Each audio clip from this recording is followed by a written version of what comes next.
蓝玉以3万的兵力抵挡了陈友谅60万大军3个月。为了是让朱元璋有时间打造对付敌军的小战船，此时的李善长压力山大，每天不吃饭的催促工匠。今天日落前50条战船必须下水，哪一营做不到，真南营必要断头。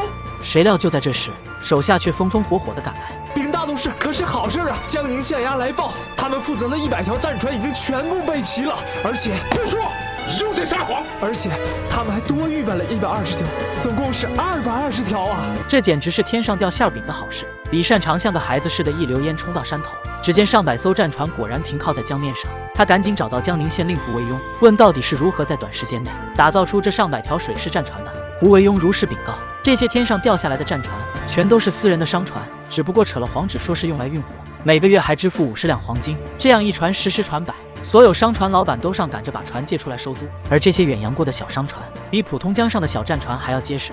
真是太好了，老夫真不知该如何谢你啊！不敢，属下早就仰慕李父多年。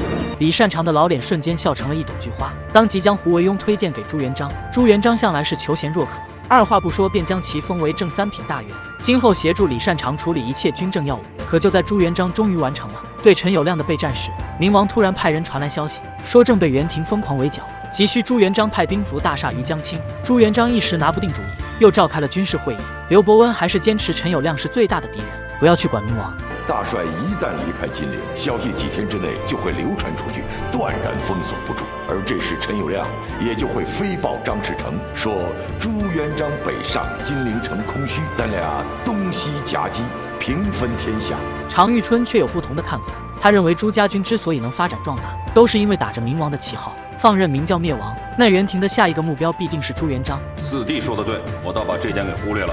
没想到一旁的李善长竟迅速提醒朱元璋，蓝玉死守洪都城都快被打死了，你还亲口说每天都要死几百兄弟，如今战船已建好，弟兄每天都在练习水战，就应该及时派兵援助。妈的，真让你给逮着了！